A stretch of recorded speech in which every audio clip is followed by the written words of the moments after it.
Assalamualaikum warahmatullahi wabarakatuh. Salam jumpa kembali bersama saya narator Cici Cuit, langsung oleh Iman MBT sebagai official. Kali ini saya akan menceritakan kisah tentang kerajaan Sunda Galuh. Kerajaan ini dirajai oleh Prabu Dawataprana Sri Baduga Maharaja atau Prabu Siliwangi atau Ratu Jayadewata atau putra Prabu Dewa Niskala Putra Mahaprabu Niskala Wastu Kencana yang lahir pada 1401 Masehi di daerah Kawali, Ciamis, mengawali pemerintahan zaman Pakuan Pajajaran Pasundan yang memerintah kerajaan Sunda Galuh selama 39 tahun atau pada tahun 1482 sampai 1521. Pada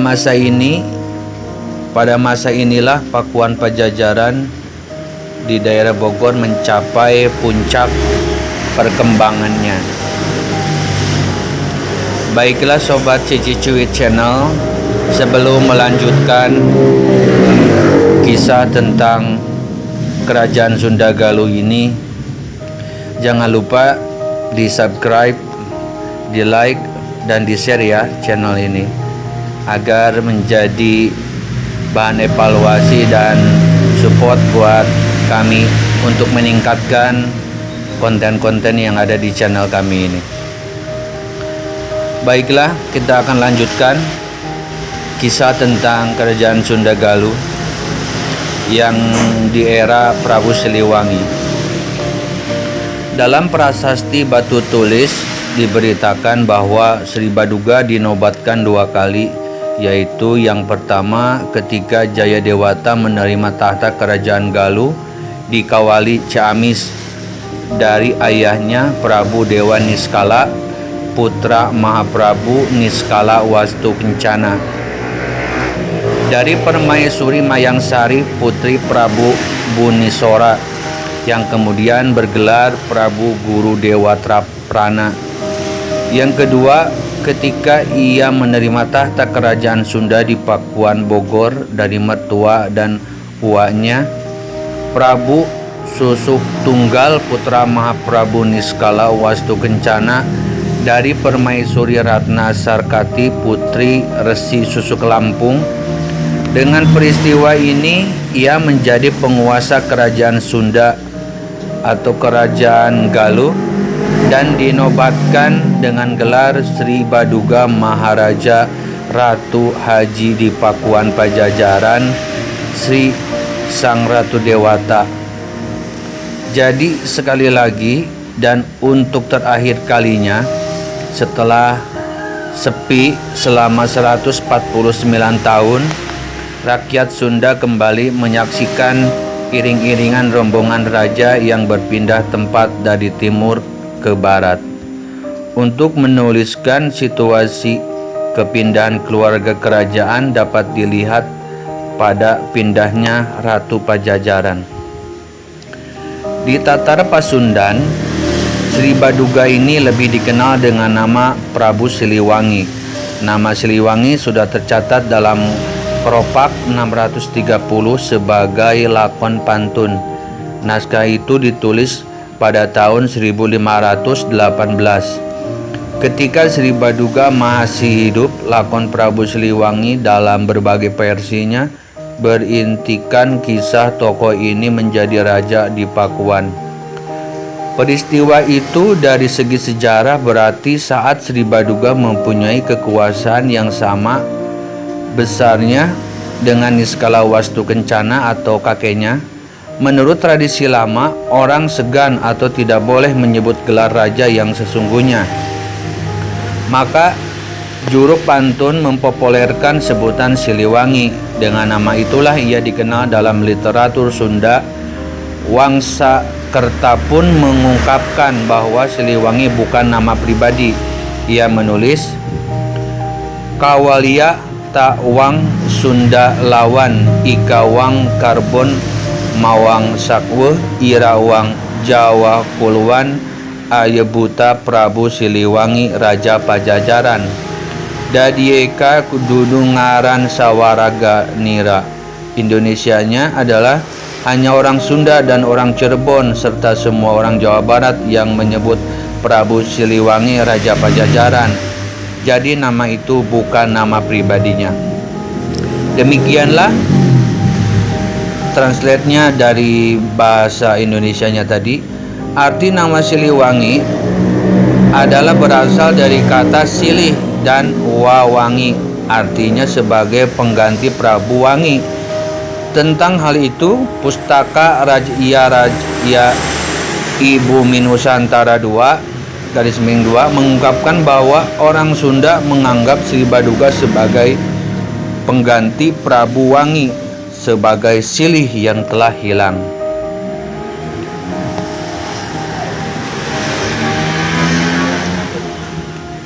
Raden Pamanah Rasa atau kakek dari Syarif Hidayatullah Sunan Gunung Jati dalam konteks Sunda Siliwangi Pajajaran merupakan episode atau The Last Kujang di abad ke-14.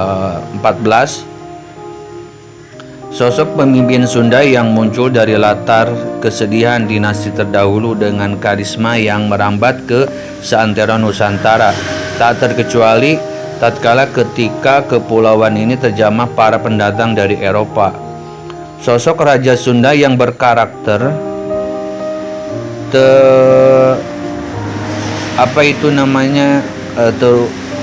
teutas pareureub lemes usap pageh kepel lega awur, yaitu kepemimpinan yang memiliki keteguhan dalam berprinsip dengan tetap menjunjung tinggi makna welas asih serta memiliki jiwa yang bersahaja yang tetap memikirkan keadilan dan kesejahteraan bagi rakyatnya. Dialah sosok raja besar yang diakui oleh beragam keyakinan. Prabu Siliwangi atau Sri Baduga Maharaja, penguasa kerajaan Pajajaran dalam berbagai sejarah yang dimuat dalam literatur, memang seorang penganut agama Hindu yang taat.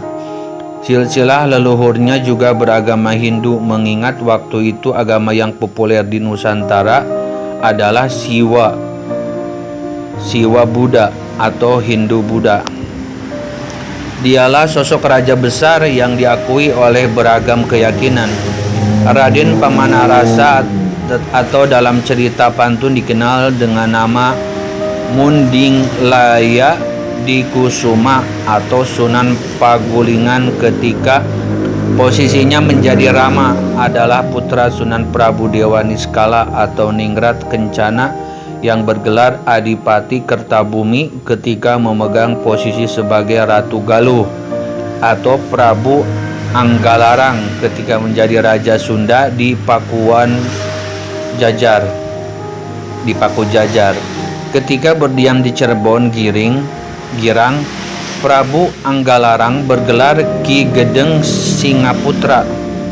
Setelah terjadinya perang Bubat, bukan saja menggagalkan pernikahan Mayong Wuruk atau Hayam Wuruk dengan Dyah Pitaloka Citra Resmi, Raden Purwa Andayaningrat atau Hyang Bunisora yang ketika menjadi Mahapati Pakuan dikenal dengan nama Mahapati Anapaken atau Batara Guru Niskala Wastu Kencana, memindahkan kerajaan Galuh dari Panjalu ke Lawang Gintung dengan nama Galuh Anyar atau Kerajaan Paku Jajar. Sementara Adipati Kertabumi atau Ningrat Kencana atau ketika berasal di Mumtur atau Panjalu dikenal dengan nama Prabu Demuntur, pindah ke Jonggol, mendirikan Kerajaan Subang Larang. Di Kerajaan Subang Larang inilah Ningrat Kencana bergelar Ki Gendeng Singapura. Kerajaan ini diperuntukkan untuk putra mahkotanya, yaitu Raden Pamanarasa. Semasa kerajaan Pakujajar yang berdiri di atas falsafah negara, yaitu negara Kertabumi, posisi ratu dipegang oleh Ningrat Kencana atau Dewa Niskala, sedangkan posisi resi dipegang oleh Rahyang Kencana atau Prabu Susuk Tunggal atau Sang Haliwungan, yang ketiga di Jawa bernama Mayong Wuruk atau Hayam Wuruk. Kerajaan Pakujajar tidak lama berdiri karena hadirnya Amuk Murunggul atau Adipati Nangganan yang menginginkan posisi Rama Agung.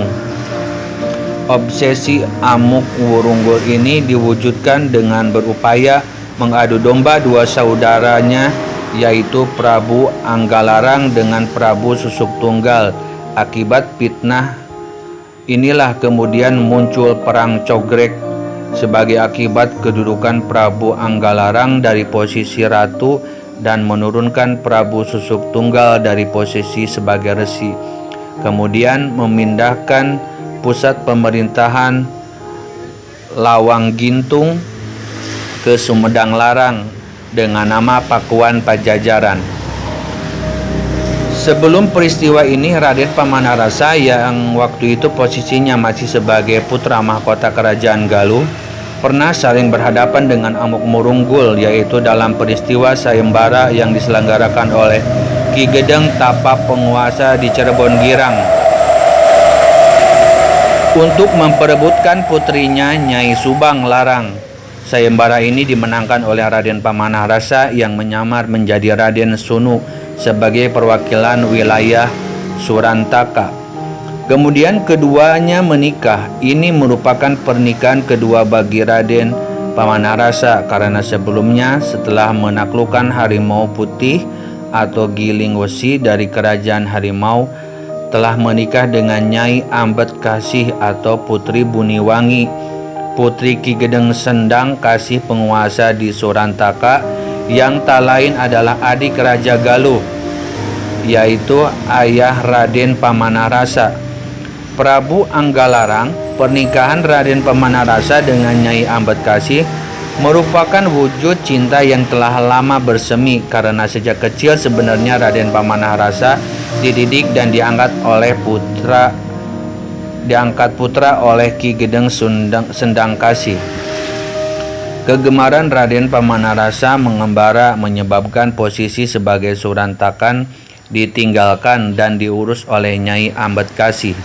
Baru setelah turunnya Prabu Anggalarang dari posisi ratu dan memindahkan pusat kerajaan ke Sumedang Larang dengan nama Pakuan Pajajaran, Raden Pamanarasa menerima jabatan sebagai Raja Pakuan Pajajaran. Datangnya Portugis ke Malaka menjadi pekerjaan berat bagi Raden Pamanarasa dalam posisi sebagai Raja Sunda. Ekspedisi Portugis yang datang ke Malaka dengan persenjataan modern menggunakan senapan dan meriam bukan tandingan para datuk di Nusantara yang pada saat itu masih menggunakan senjata tradisional. Meski ekspedisi Portugis yang datang untuk menjalin hubungan perdagangan dengan raja-raja di Nusantara ternyata menyimpan misi rahasia, yaitu penyebaran agama Katolik. Keadaan ini juga membuat bingung para datuk karena ternyata misi dagang itu dipersenjatai lengkap seperti layaknya pasukan atau angkatan perang. Tentu saja ketika para datuk di Malaka bertekuk lutut, mereka dipaksa untuk menyampaikan ajaran agama baru itu. Inilah yang kemudian membuat bingung para datuk, sebab Nusantara pada saat itu telah menganut agama Islam. Ketika dalam pertemuan, akhirnya para datuk menyetujui niat ganda pasukan Portugis dengan catatan mendapat persetujuan dari Raja Sunda yang pada saat ini sedang dipegang oleh Raden Pamanarasa. Pernikahan ketiganya dengan Nyai Kentring Manik Mayang Sunda Putri Prabu Susuk Tunggal. Pernikahan ini sebagai pertanda disatukannya kerajaan Galuh dan kerajaan Sunda. Akhirnya Portugis di bawah pimpinan Laksamana Bangker bertemu dengan Raden Pamanarasa, bergelar Sri Baduga Maharaja. di suatu tempat ketika sedang mencangkul. Tentu saja utusan Portugis merasa heran bagaimana mungkin seorang Raja Sunda yang demikian dikagumi para datuk di Nusantara ternyata hanya seorang tukang kebun. Utusan Portugis memang tidak tahu bila Raden Pamanarasa sedang menyamar. Utusan Portugis itu pun menyampaikan niatnya. Raden Pamanarasa bersedia untuk hadir di Malaka. Sebelum pergi ke Malaka, Raden Pamanarasa melakukan sowan ke Banten Girang kepada seorang guru agama yaitu Tubagus Hasanuddin, putra Amuk Marugul atau ketika masih di Jawa Timur dikenal dengan nama Damarwulan. Sowannya Sri Baduga atau Raden Pamanarasa merupakan perwujudan kesederajatan antara Sunda dan Islam.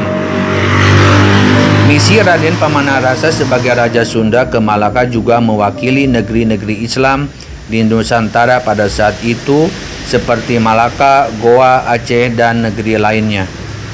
Raden Pamanarasa, pemimpin delegasi Islam di Malaka menghadapi perwakilan Portugis. Diskusi panjang terjadi karena berubahnya niat Portugis yang awalnya ingin berdagang, kemudian menggemban misi agama. Raden Pamanarasa meminta perwakilan Portugis itu menyatakan dengan tegas apa yang dikatakan perwakilan itu merupakan kebijakan ratu di negerinya. Raden Pamanarasa menolak penyebaran agama karena di Nusantara sudah menganut Islam. Tapi bila ingin berdagang dengan tangan terbuka negeri-negeri di Nusantara, akhirnya Portugis mengakui bila tujuan utamanya adalah berdagang, sehingga dipersilakan membuka kantor perwakilan dagang di Nusantara. Ketika Portugis memiliki perwakilan dagang di Malaka, dengan tegas Raden Pamanarasa menolak karena daerah itu sudah cacat hukum. Sebab sebelumnya Portugis sudah mengerahkan pasukan bersenjata untuk mengintimidasi para datuk. Akhirnya disetujuilah kantor perwakilan dagang Portugis itu di ujung timur Nusantara. Sepulang dari Malaka, Raden Pamanarasa tidak kembali ke Pakuan Pajajaran, melainkan ke Gunung Gede menyambut kedatangan saudaranya yang memegang surat suci dari Ratu Sunda. Di tempat inilah kemudian diikrarkan untuk pembagian kekuasaan. Sejak saat inilah gelar Siliwangi mulai dipergunakan. Sementara kisah Prabu Siliwangi saat beliau hendak menyerang pesantren yang dipimpin oleh seorang ulama fasih Al-Quran yaitu Syekh Kuro atas perintah ayahandanya Prabu Anggalarang. Syekh Kuro adalah seorang ulama yang menghafal Al-Quran atau hafiz. Beliau juga dikenal sebagai ulama yang ramah penyebar agama Islam di tanah Sunda yang baik. Namun syiar agama Islam yang dilakukan Syekh Kuro ditentang oleh penguasa Pakuan Pajajaran waktu itu yaitu Prabu Anggalarang, yaitu ayahnya Raden Pamanarasa. Utusan sudah diperintahkan untuk mengusir Syekh Kuro tapi menemui kegagalan. Bahkan seorang tokoh yang disegani, Ki Gedeng Tapa, justru menitipkan putrinya untuk dididik oleh Syekh Kuro agar menjadi wanita yang soleha. Putri Ki Gedeng Tapa lantas dibawa ke negeri Campa di mana Syekh Kuro dibesarkan di sana.